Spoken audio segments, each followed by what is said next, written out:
online Hangout with Roger Fidler, professor at the Reynolds Journalism Institute at the University of Missouri.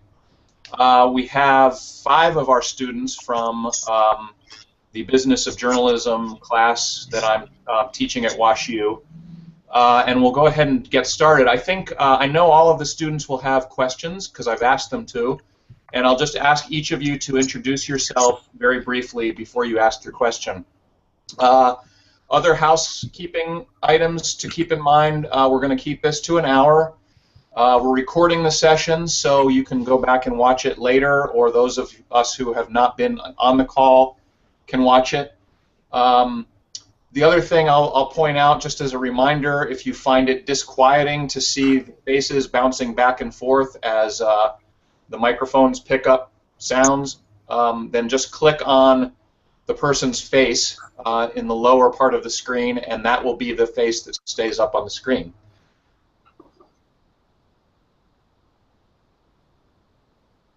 So really appreciate it. I thought I'd start with an easy question for you and say, so in 1981 you conceived of the tablet computer and wrote about it.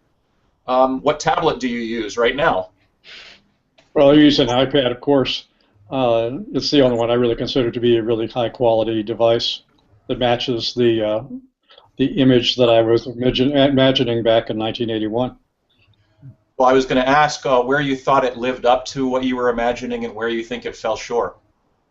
Well, I think it's come as close to I originally was thinking. In 1981, of course, it was before PCs were on the market. There weren't any Macintosh computers at that point either.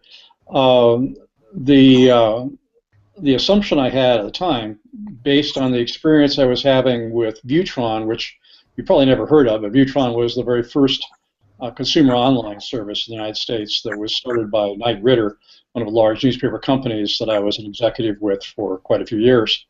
But at the time, it seemed to me logical that if we were going to have an electronic alternative to ink on paper, and I felt confident that we would have somewhere after the year 2000, that it would have to be lightweight, sort of the size of a magazine, easy to use. So I thought of, well, it had to be most likely a touch screen that you could use and navigate with, easy to carry, something that would weigh about a pound and a half, and that wouldn't require a manual to be able to use it.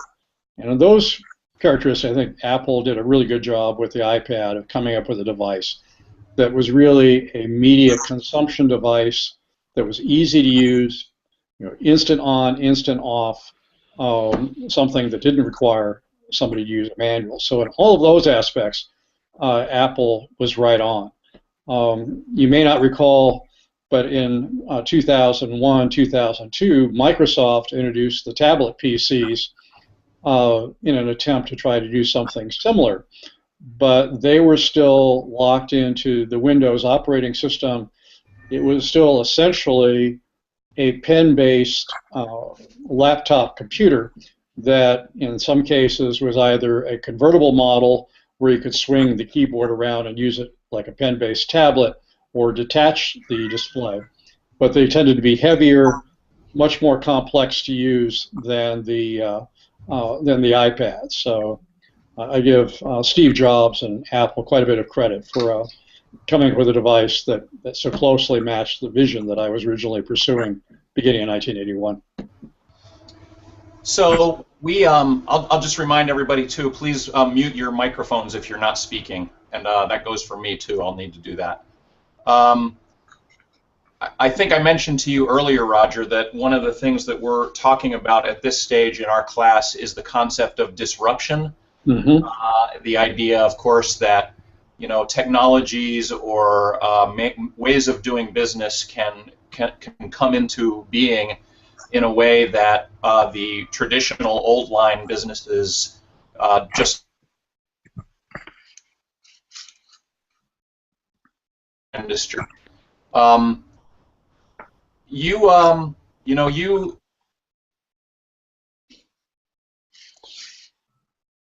Computers would infiltrating every aspect of the newspaper industry. Why do you think you saw that so early? And what was the reaction of people that you talked to about this? Well, I guess I was in a fortunate position that I had begun working for newspapers in the early 1980s when it was still hot metal with, with lead, linotype machines, none of the technology that we're used to do. There were no computers in newspapers at all at that point.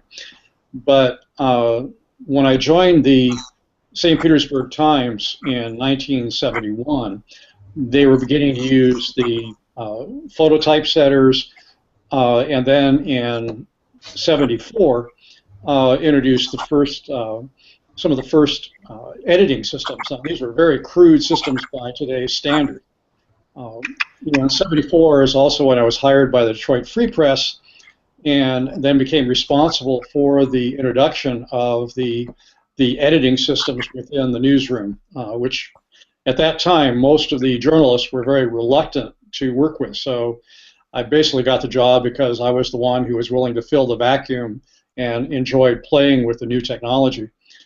Just as to put it in perspective, those first editing systems had a maximum capacity of 8K, 8,000 characters. That was it. Had no hard drive, no capability of storing any information. The only way you could save what you had on the screen was to output it to punch tape. So one of the skills I had to learn, useless skills today, was how to read the punch tape that would be given to the compositors to be able then to put it into the phototypesetting machine to produce it as type that can be pasted up on a page. So as I watched the computers coming into the newspapers while I was at the Detroit Free Press, it seemed to me very logical to assume that if everything within the news operation was migrating towards computers, I mean, the business department had already begun converting to computers, the composing room was converting to computers, the editorial department was becoming more computer-oriented, that it seemed logical to me that if everything up to the press was going to be digital, the next logical iteration would be to deliver the content digitally to the consumer, bypass the press entirely, which was the most expensive part of the operation. And then, of course, distribution in those days also was a very expensive proposition for newspapers. At the time, I mean, that was considered to be almost heresy, but completely ludicrous. No one believed that would ever happen that I talked to. And in 1978, when I went to a school or program that Knight Ridder had for evaluating potential executives within Knight Ridder, one of the things that I had put on my documents that I produced was that within the next 5 years I wanted to be working for the corporation or independently as a consultant dealing with newsroom technology, but indicated at that point that I believed that the next step would be delivering the content directly to consumers using electronic technology. At the time, the vice president for human resources thought that was a really crazy idea and suggested, well, why don't you just follow a normal track to become a managing editor, go on to executive editor, and then be a publisher along that route. And I essentially said I wasn't interested in that. I was much more interested in looking to the future. As it turned out, in 1979, I was invited to become the director of design for the Viewtron system, which was at that time a very secret project for Knight Ridder. Knight Ridder and several other groups were exploring the possibility of developing online services using the home television set and the telephone to deliver the content, rather, because at that point there were no PCs that you could use for that purpose. And many people, there were actually people at that point predicting that digital technology was going to replace print in the not too distant future, but they were a small minority and most people didn't buy into that, especially the newspaper executives.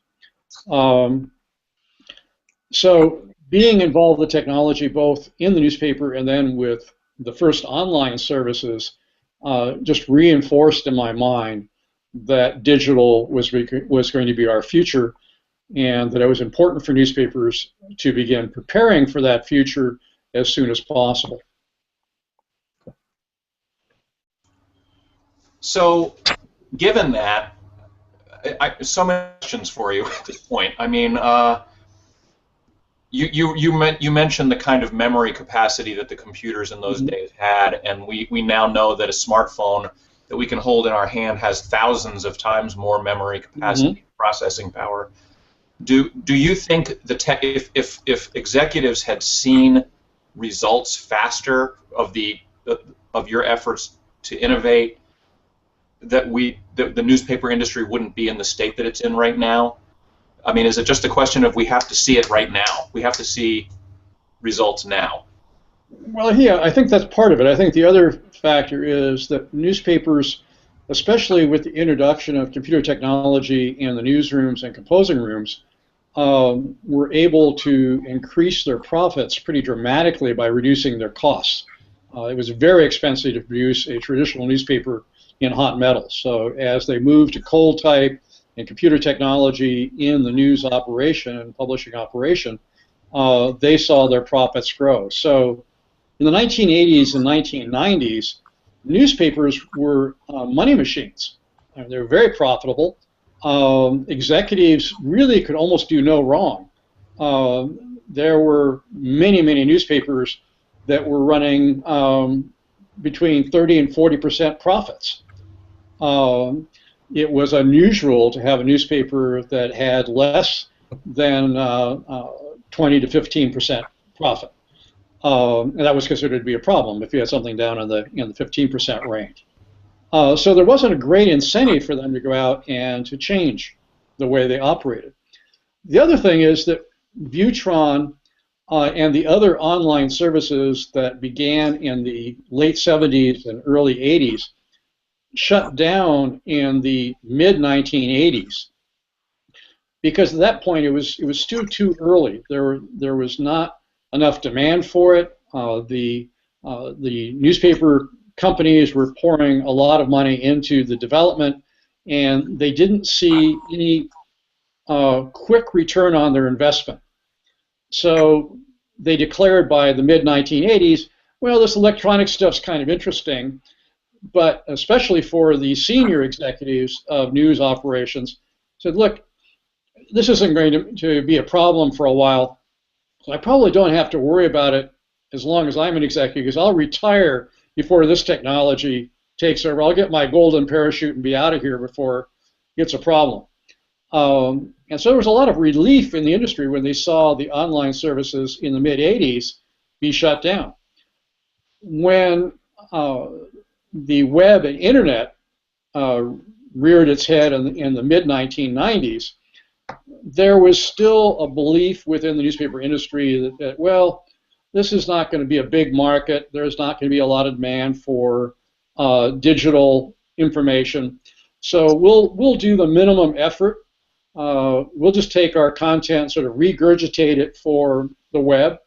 There was a lot of debate at that time about whether to charge for our content or not. But the assumption that was made in the mid-90s was that eyeballs really mattered, which was partially true. So we'll give away our content, but it'll attract so much advertising dollars that we'll make all our money back in advertising. And of course, that didn't happen. Google made a lot of money off of advertising, but newspapers have not. But even then, print newspapers were generating so much revenue for them and so much profit that they didn't really worry about it too much. I mean, my laboratory that I had in Boulder, Colorado, the Knight Ridder Information Design Laboratory that I founded, to look to the future and work on development of internet-based applications for newspapers and where there might be business opportunities. And of course, looking at the tablet and trying to encourage companies like Apple and Sony and other large manufacturers to develop the appropriate types of tablets. That laboratory, our budget was just under $1 million a year. And at Knight Ridder, they often joke that, well, that wasn't a big issue because that was the equivalent of rounding errors in the multi-billion-dollar business of Knight Ridder. So, they kept track of the money, and I was, very frugal about handling that. But I had a really good staff put together. We had a team in Boulder producing prototypes of what we thought we could do with the technology. We developed a video in 1994 that some of you saw of what we thought a tablet might be like sometime after the year 2000. That was distributed to media companies and to manufacturers and anyone interested in the topic, because at that time within Knight Ridder, I personally was discouraging Knight Ridder from being involved in manufacturing of devices. My sense was that the technology was going to evolve quickly, and that to develop something that was specific to newspapers would fail, that what you needed was something that would be appealing to people for reading across and use across all types of media, for books, for movies, for magazines, for newspapers, but that the newspaper and newspaper industry needed to have a product that would easily adapt to any of these tablet devices, and that advertising, I thought, would continue to be a major source of revenue. So I put a lot of our effort into figuring out how advertising could be developed to support that type of technology. This, again, is in the mid-1990s. Just a final caveat on that one is that for quite a few years, I reported directly to the person who became the president and chairman and CEO of Knight Ridder, James K. Batten. And he was the type of executive who made a point of trying to hire people around him that he would say openly to people, "You're smarter than I am on this topic, and that's why I hired you." And he was willing to let us take risks. And I'm a real believer in taking risks. I think that, that's when you become overly protective and afraid to try new things, that's when the company really suffers from the disruptive technologies that are emerging. But at any rate, he was willing to take the risks. I convinced Knight Ridder to open this laboratory in Boulder and for us to experiment with new ideas. Unfortunately, at the age of 58, he had developed a brain cancer and died at the end of June of 1995. And at the end of July, Tony Ridder, who was part of the Ridder family that had owned the group, took over as the chairman, CEO, and president. He was not technologically oriented. I mean, he was basically an accountant, not a journalist. And his view is, why do we need a laboratory looking at the future? And come back to the point you raised earlier is, I want to see results right away. So if it's not going to turn a profit for us in the next quarter or to 2 quarters, I'm not really interested in it. So his decision was to shut down the lab.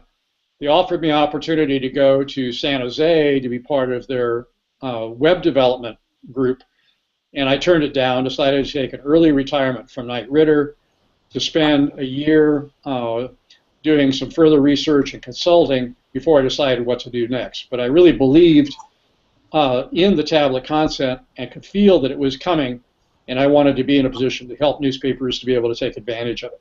Sure. Yeah, I mean, I was reading your interview on in the Riptide report, and our students are going to be reading all of it in the next unit that we do, because I think it's pretty important. And that notion that newspapers were living high off the hog and just didn't see any reason to make any serious changes, I think is a very important.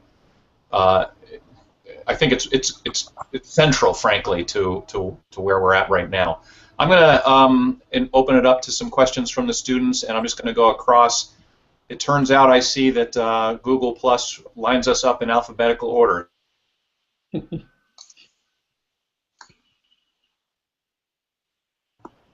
think the NSA is showing up on one of these. Go ahead, Alyssa. if you're there.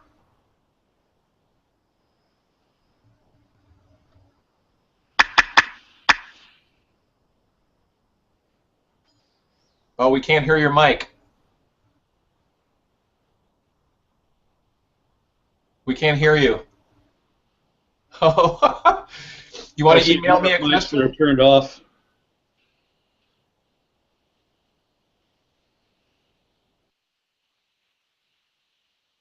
Oh, wait. What? Hold it up again, Alyssa.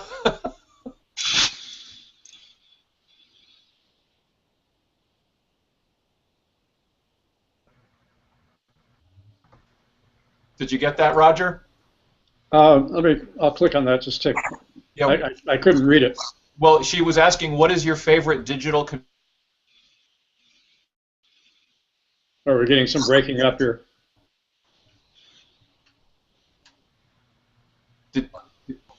Did you get that? I'm losing you. Oh, what is your favorite digital communications app? My favorite digital communication device?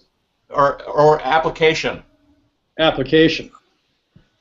That's hard to say. Obviously, I use my iPhone a lot.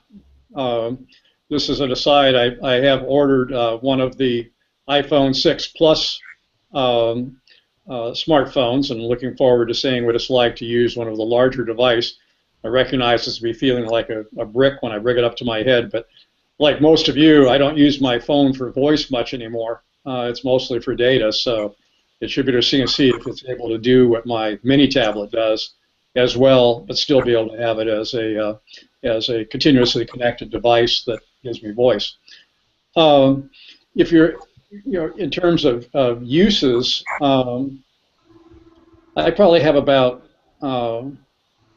maybe a dozen apps on my iPad and smartphone that I use pretty regularly.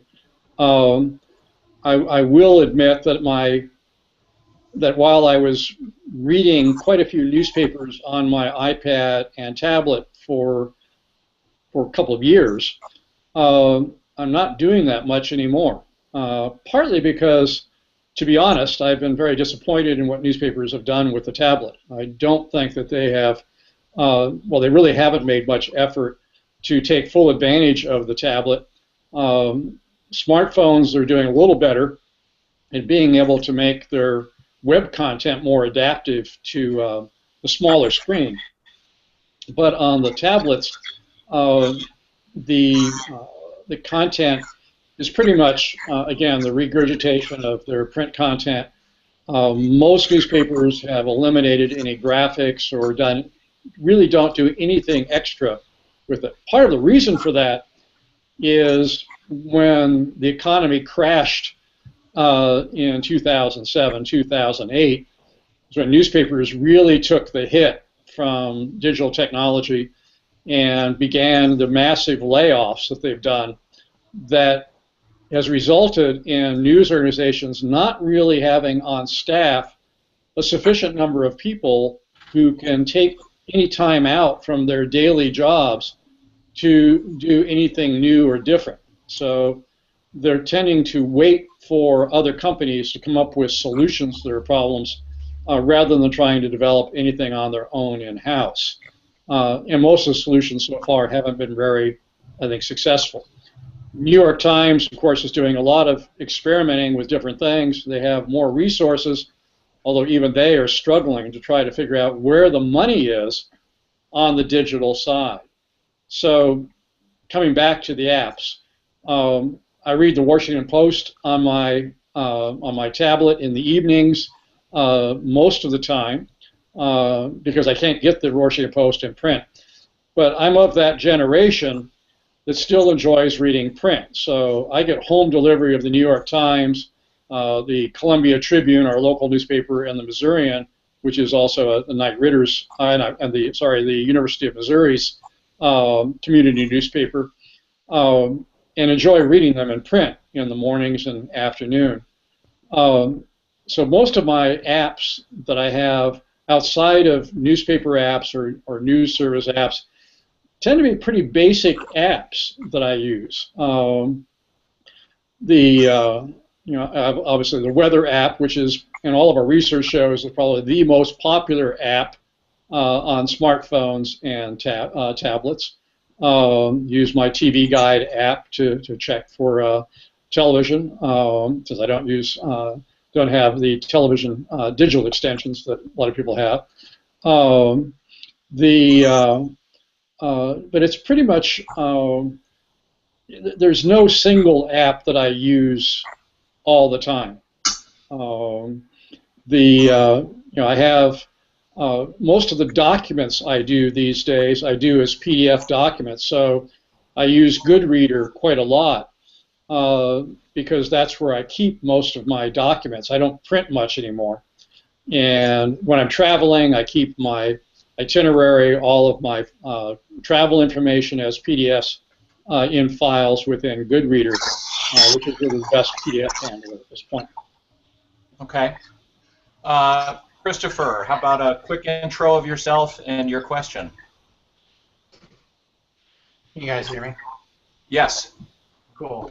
Great. I'm Chris. First of all, thanks for your time, for coming out. Sorry I was a little bit late to the chat. My question is, I know we hear a lot about, obviously the newspaper industry is changing drastically in the last decade or so. Some of that's good, some of that's bad. I just kind of wanted to get a feel for what you thought was some of the good aspects that you think should be changing about news and technology, and some of the stuff that you think takes away from the kind of the nostalgia feel of way, well, obviously other than print, of where newspapers kind of come from and how that's going to affect their history. So I guess to kind of summarize, I'm saying, what do you like most about where the newspaper industry is going, and what do you think is just kind of chipping away at the rich history that it's already built? Well, let me start that by saying that print newspapers are not dead yet. I think a lot of people have made the false assumption that, and this has been going on for decades now, the assumption that print newspapers would be just disappearing in the very near future. Clearly, it's going to have a much smaller base than it's had in the past. In our research right now, we're showing about 30% of households have a newspaper now being delivered to their home, or that they subscribe to. Quite a few more than that are still reading printed editions of newspapers or the stories and looking at ads because they're buying single copies at newsstands. And single copy sales have been increasing steadily as subscriptions have declined. So on the one hand, I still think it's really important for newspapers not to abandon their print product, and good newspapers like the New York Times, Washington Post, others are continuing to put the effort into good reporting, good editing, investigative reporting, which is something I have a special interest in, will continue there. Unfortunately, in the regional newspapers particularly, they've been sort of caught between the rock and the hard place in this digital world. They're having a really hard time competing against the community weekly or bi-weekly newspapers in their market because those are the true hyper-local products, and they always have been, and they have a close connection in their communities. So they're not going to go away anytime soon. Print for those community newspapers is still the most viable medium. For the national newspapers like the New York Times, the Wall Street Journal, maybe the USA Today, they're going to continue to be around in print for quite a while, but they will, of course, be putting more and more, as they are now, more and more of their effort into digital media. So looking at what they're doing right, I think if, in the end, whether it's going to be digital or print, it's the quality of the reporting and their ability to provide the content that people need or are looking for that will determine whether newspaper companies will continue to survive in the future. On the digital side, most publishers I think, are still scratching their heads, trying to figure out what is going to work. And as I'm sure all of you are quite aware, every time you turn around, there is something new that's emerged. I mean, here in Columbia, we've been having quite a bit of discussion recently about the app Yik Yak, which students are using in schools to send anonymous messages. I hadn't heard about it before that until just recently, and apparently one of the messages that a student sent was a bomb threat that caused the schools to have to shut down because they took it seriously. But with so many new apps, if you look, in the App Store for Apple, there are thousands of news apps already out there. Many of them are aggregators of news content. Newspapers don't get any revenue from that, so that's an issue for them. On the one hand, newspapers want to be able to set up firewalls on the web to control access to their content and get revenue for it, but that still is not working out very well. So their efforts, I think, at this point, and the New York Times, I'm happy to see, is doing a lot of products and development that's outside of the traditional newspaper.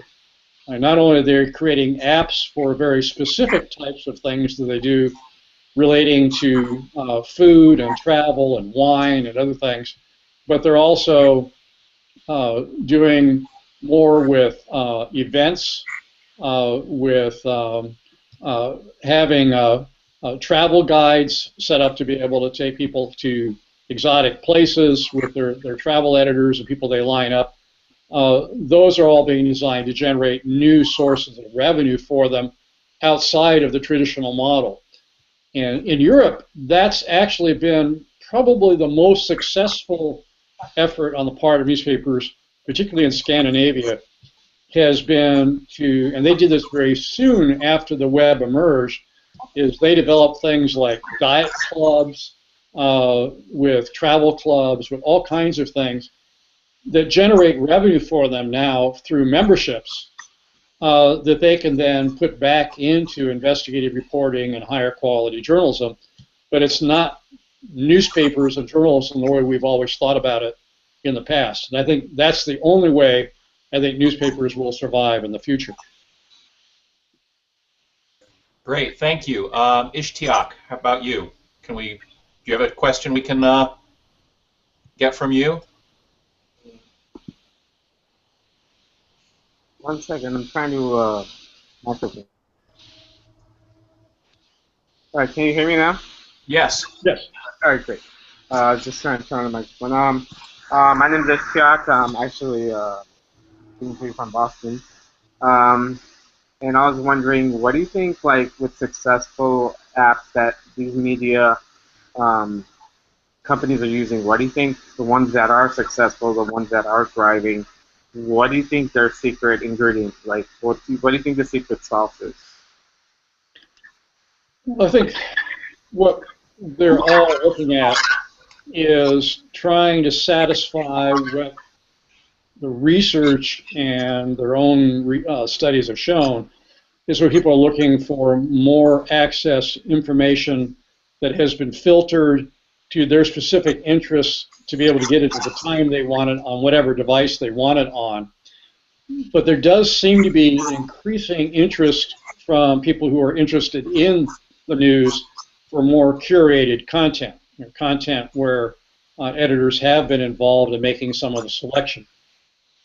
When people have talked about having apps that just give me a steady flow of all the news, and I have to tell you, I worked for a while as a wire editor at a newspaper, and Kurt probably can appreciate that. When you see the wire coming across, and it's just a steady flow of stories, most of which is either updated or repeated information or corrected information, but most of it's really not that interesting. It takes quite a bit of effort to go through all of that, and a lot of time to go through it, to sort it and make sure that it's what you're really interested in. So curating the content within an app, I think, by professional editors or people who know their subject well, I think is what we're really looking for. But the other side of that, I mean, it's one side giving people what they want in an app. The other is the big question is, where's the money? And I hate to sound so crass about it, but it really does come down in the end, how do we support them? Because it's not cheap to do. Somebody within the news operation, almost all of the costs for gathering and processing and curating that content is really being borne by the printed newspaper. And the amount of revenue coming from the digital side is still less than 20% of their total revenue, and the only reason it's gone up is because the revenue from print has been declining. So we haven't really seen a significant growth in the digital revenue component. At the point somebody comes up with an app that people are willing to pay for and that generates revenue for the news organization more than it generates the revenue for corporations like Google and FaceTime and others, that will be a big hit. If you come up with that, you'll do well. So far, there's none that really do that very well. I don't think it's crass at all for you to raise the money issue, and I appreciate it because that's one of the things that we're talking about right now too. Their final project in this class is going to be to produce a business plan for a journalistic enterprise that is, of course, of interest to them, that they think there would be an audience for, but then it can support itself somehow, either through advertising revenue, user fees.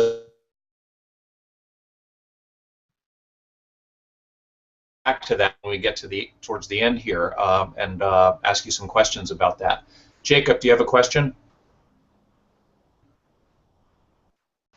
I do. Hi. Thank you, first of all, for taking time. The very abbreviated version of your life story has been fascinating. My question is, if tablets had taken off, mid-90s and not 2007, 8, 9, how do you think newspapers would have responded, and how would newspapers be today, having another 10 or 12 years to invest in content for tablets and mobile devices, for that matter? Well, I can honestly say that at the time that we had our laboratory in Boulder, Colorado from 1992 until 1995, when we did the video, this, of course, was before YouTube, so we didn't have the ability to make it as widely available. It was still done on VHS tape. We had to use PAL for all of the European people who were interested in it. But it got widely circulated, and as a result of that, I ended up speaking all over the world about what I saw as the future of newspapers. But what was especially interesting is after that came out, just about the same time, or a little earlier, the New York Times had done a full-page spread in their business section about my vision of the tablet newspapers. We had, at one point, our switchboards, which were a very limited switchboard at that point, overloaded because we had people calling us asking where they could buy the tablet they had seen on the video. And we had investors calling saying, where can I invest in these tablets? This looks great. They wanted to buy the tablets we had. We had to explain to them that the tablet was just a mock-up, and through the skills of our videographer that we hired, he was able to take what we produced on a Macintosh computer and make it look like it was live on the device. So we created a lot of believers at that point. I was convinced at that point that had there been an iPad available at that point, we would have sold a lot of iPads, and I think newspapers would have been very eager to participate. We had executives from almost every major newspaper group, in fact, all the major newspaper groups in the United States, and many of them from Europe and Asia visit our laboratory. I had this strange philosophy that even though Knight Ridder was funding the laboratory and paying my salary, I argued, not always convincingly with some of the executives at Knight Ridder, but argued that it was in Knight Ritter's best interest for the newspaper industry to work together on this and to be champions for this concept. Because in the end, I believed it was not the technology that would drive our business, it would be the content that drove our business and our business expertise that would drive the business. So yes, I mean, if it had come out earlier, if Microsoft, if Bill Gates had gotten it right in 2001, 2002, I think it probably would have taken off pretty fast. And a lot of people did buy those early tablet PCs, but they were too clunky, too hard to work with. They were too much like a PC. And after they played with it for a while, I played with it for a while, I figured, well, why do I really need this? I've got my laptop. It wasn't really offering me much of an advantage. Now, I met with people, contractors who are working in construction, who were using tablet PCs. At hospitals and doctors were using them because they found them to be, with the pen base, easier to use. And that's all that really Microsoft really emphasized at that point. Now they're all switching to iPads and realize iPad is even easier to use, lighter, and more efficient. And we see that Microsoft has not been able, with its Service tablet, to come up with something that can really compete effectively against the iPad. It's still by far the dominant device and will be, I think, for several years. So I hope I answered your question correctly, but yes, earlier would have been better, especially if it had happened before the crash of 2007.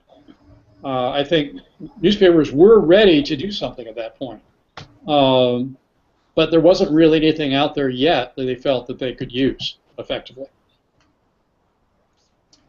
Okay, thank you. Jillian, how about you? Hello, my name is Jillian Kavanaugh. I am a junior at WashU, and I just wanted to say thank you for stopping by and chatting with us. My question is twofold. I was curious, when you envisioned the digital newspapers, did you think online media would have transformed the way it did? And then I was also curious if you found the migration to online media, did you think that it took longer than you would have anticipated? Well, I think the migration to online went about as fast as I had expected.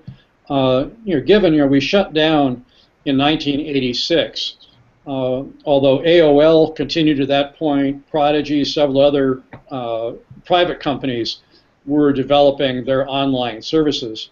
AOL was a fairly small operation for quite a while until the beginning of the 1990s, and then of course when the first web browsers were developed, Netscape came out with its commercial web browser. That's when things really began to change, because prior to that point, and Kurt may recall too, in the early days of online, if you were a member of AOL, it was a closed system. So if you had an AOL email address, it would only work with people who were on AOL. If you had a PressLink email address, the company that I founded as a global intranet for newspapers, it only worked with PressLink.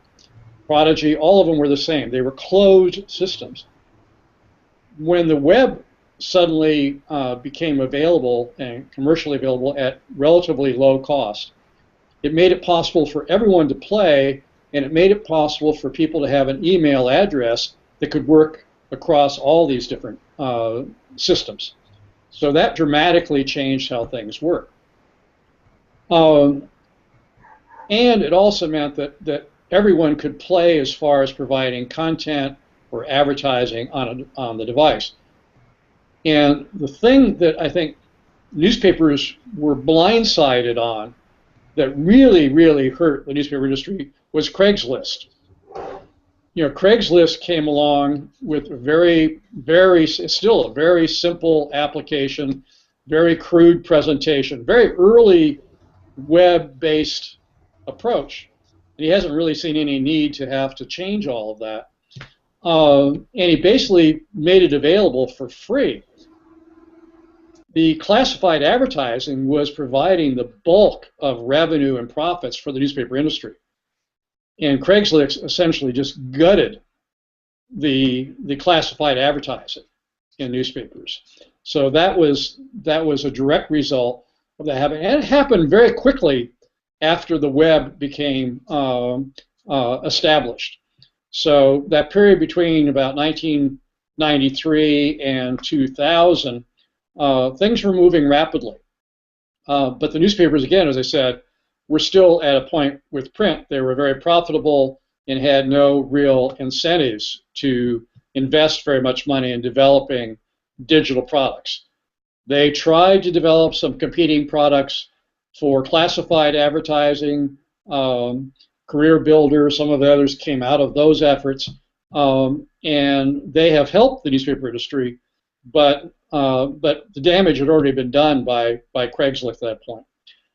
You know, in the very short time remaining, I just wanted to add one other thing along the line of what you're saying, is that I think within the newspaper industry, many of the journalists and many of the executives failed to recognize that the internet was not just disrupting newspapers. In my book, Mediamorphosis, that was published in 1997, I talked about the transformations of human communication that have taken place since the beginning of time, and talked about how digital technology was likely to be one of the biggest agents of change in our history. I would argue today that the internet and World Wide Web have by far been the biggest disruptive technologies in human history. There have been other disruptive technologies. Certainly the printing press was disruptive, television and radio were disruptive, but not on the global scale and so quickly as the internet. The period of time that we went from just being introduced to the point where it's dominant all over the world, you know, basically in 2 decades, is phenomenal. In every industry, well, every industry, every enterprise, every association, and every government has been directly affected by the internet, been disrupted by the internet. And we don't know where all that ends. You know, you all have to figure that out, because I mean, it's a whole new world out there. I mean, I like to suggest to people that, you know, think about it, that we are now connecting the world in a way that it's never been connected before, almost to the sense of creating a new organism. We're connecting all the synapses all over the world. When you have billions of people connected to the internet, you know, how radically that changes the way the whole world works together. Now, unlike some people, I mean, back when radio was introduced, people thought, well, radio, there'll be no more wars after radio because everybody will know everybody, and you'll talk to everybody, and we'll all be friends, and it'll be great. Of course, that didn't happen. Television was going to be a great educational medium for the world, and people would get to know each other, and there'd be no more wars and fighting. That didn't happen. The internet, even though it gives us greater connection, isn't going to solve all the world's problems. We have to figure out how to solve those problems. But as a tool, the internet could be extremely valuable in being able to provide a better world for us in the future. But at the moment, we're still at a very early stage in the disruption of the world by the internet. I guarantee you, by the time you're my age, talking to your grandchildren and to students about back in my day when, you know, we had these, you know, these iPhones and iPads, they'll have implanted chips probably by that point. Right. They'll be, you know, how did you survive with all the stuff that we have today?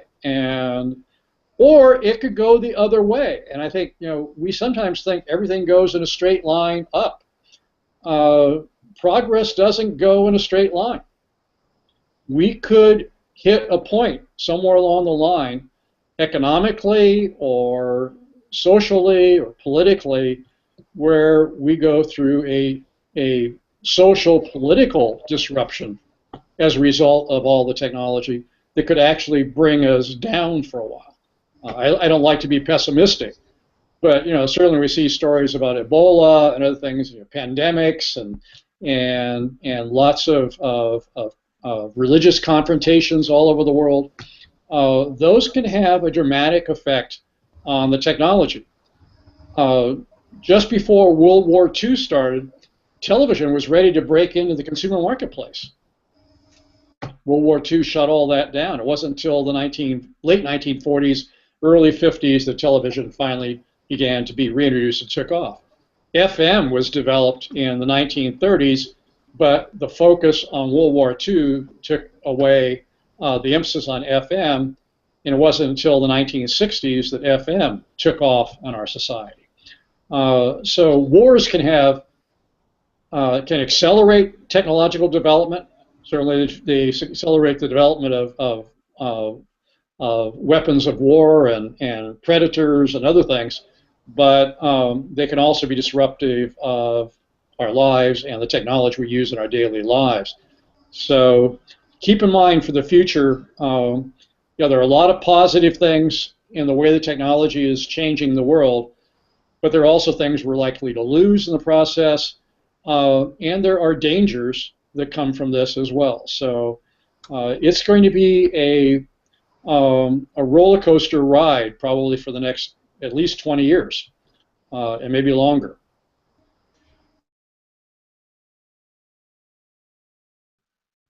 Hope I didn't leave you on a pessimistic note there, but keep that in mind as you think about the future and the optimism that we have about how the technology will evolve. Thank you. So we've got about 7 minutes left. I want to let the birthday girl ask a question, and then I want to ask one more to sort of close us up after that. So if we could just keep that in mind with the question and the answer. Go ahead, Madeline. Hi. Happy birthday, Madeline. Thank you. I wanted to ask, you kind of touched on this before, and I think that other students already touched on this idea, but I'm wondering, what do you think the next big disruption is in news, or where do you think the next biggest technological advance will be in news? Can you say your first part of the question again? I guess what the next disruption you see being in news or in any technological advance in the way that we communicate with each other. And you kind of briefly touched on that before, and now we have the internet. Do you think, what do you see else affecting us, the way that we receive news or the way that we communicate each other being the next disruptive force? Yeah, that's the question everyone wants to know. I know. Obviously, if I could share with you exactly what it was, you would all become billionaires in a very short time, and I wish you could. A lot of what you're going to see, I think, over the next 10 years are continuing refinements of the internet in speed, in capacity, storage. There are some limits that we're likely to hit in the next few years. You're seeing, of course, Google doing more with very high-speed internet connections, which once you start introducing gigabyte speeds into the internet, it changes what you can deliver. But one of the problems they're having right now is figuring out what are the apps that would use that capacity. And there's already a lot of dark fiber in the ground in a lot of locations, and people are trying to figure out, okay, at what point will it be economical to light up that dark fiber, which can then give you those very high-speed capabilities with internet. Once you get to very high-speed internet, and if Moore's law continues at its current rate, and we think Moore's law for computer technology, where you're doubling the capacity and cutting the costs in half on every 18 months or so, and in fact now it's I think about every year.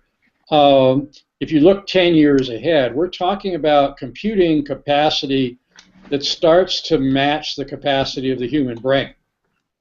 And I'm sure all of you have watched the Matrix movies.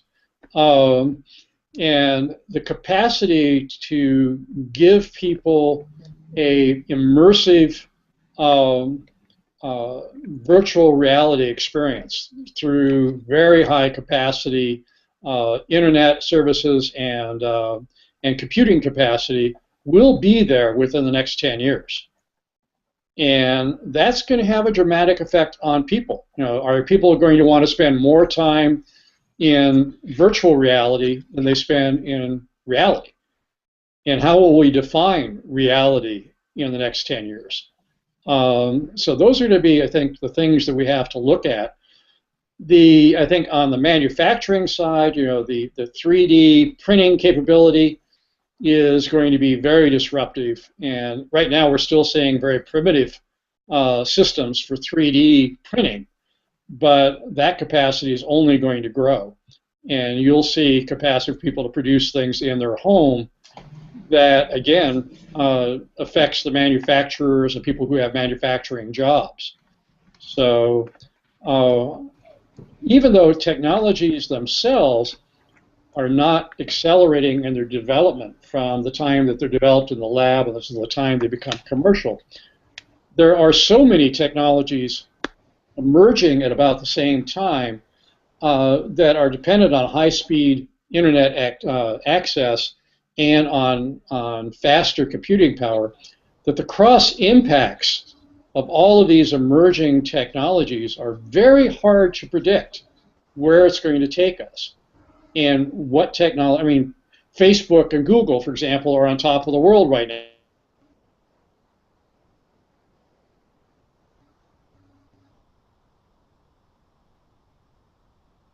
What place?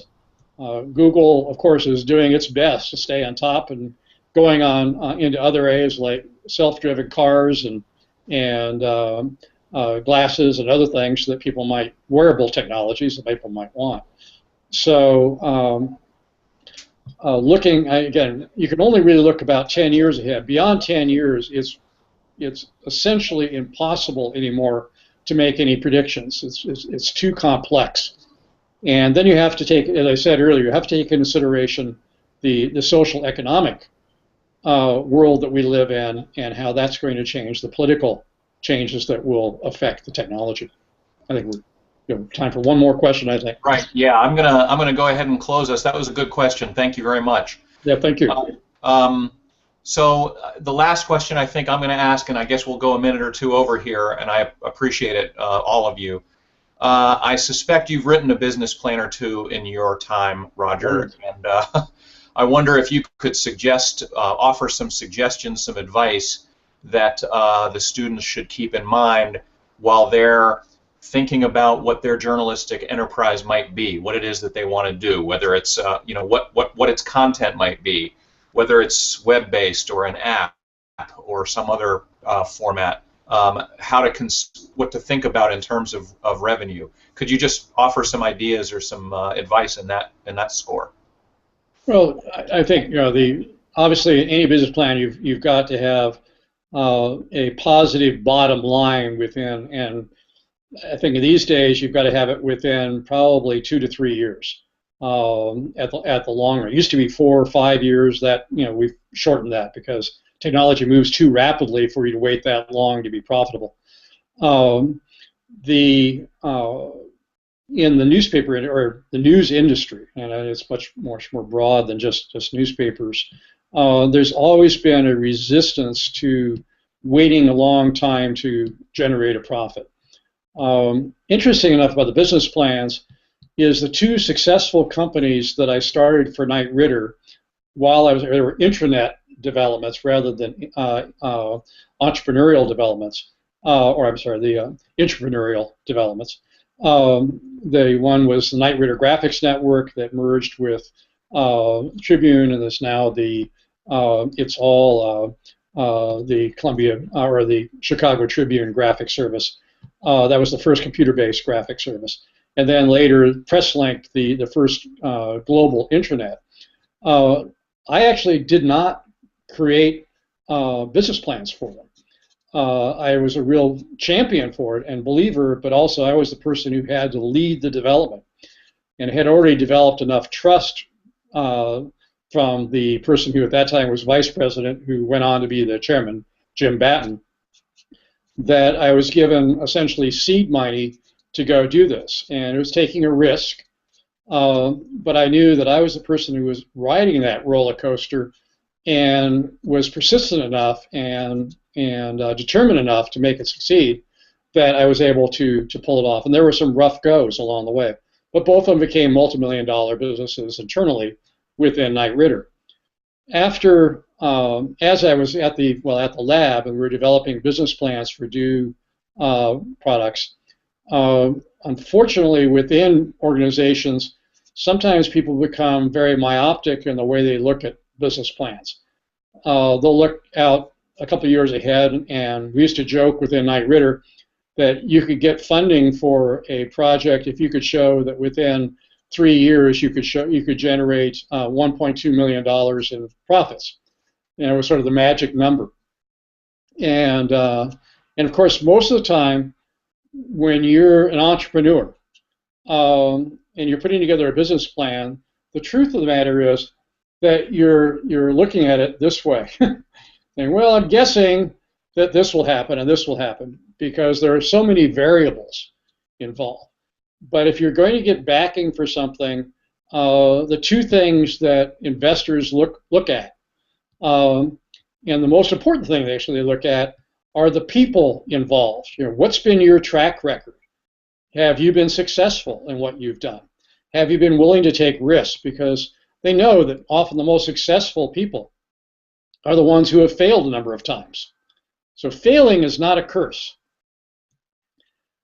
Continuing to fail and make the same mistakes is a curse. But if you learn from your mistakes and you keep going, and you can show that you have the determination and the ability to drive an idea, you will get people who will support you. If your idea also then shows that it has the potential at some point to generate revenue. Now, I know there are a lot of entrepreneurial developments right now where they show no revenue or they show no profits for quite some time.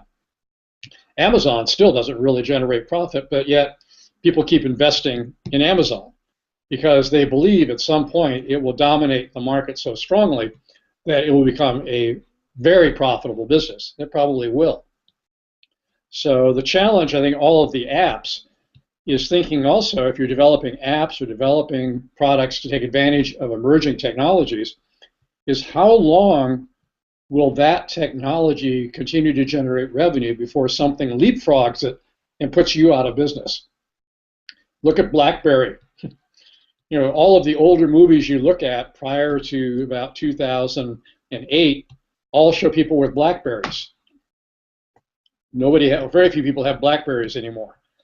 It's all iPhones, so you can tell the age of the movie by what type of phone they're using. The same thing is true of anything you may get involved in. I have lots of friends who have been involved in multiple startups and hoping that they're going to hit the one, like winning the lottery, that's going to give them the payback like Alibaba and make them all millionaires from the shares they've been given in the company they belong to. So keep in mind, the reality is it's still like the lottery. Most people are going to lose. But if you're one of the lucky ones, I congratulate you and wish you the best of luck in your future careers. Thank you very much, Professor Fidler. Really appreciate your time. You raised a lot of great issues here for us, and I like the fact that you sort of, yes, we're all kind of putting a finger into the wind and trying to make our best guess about what our revenue is going to be and what our expenses will be. I want to thank you for listening to me, and I've enjoyed the interaction with you very much. I'm glad. Wish we had more of it. Well, I appreciate it, and students, thank you all for joining us and for your good questions. And with that, I guess we'll sign off. Thank you all very much. Thank you. Thank you. Bye-bye.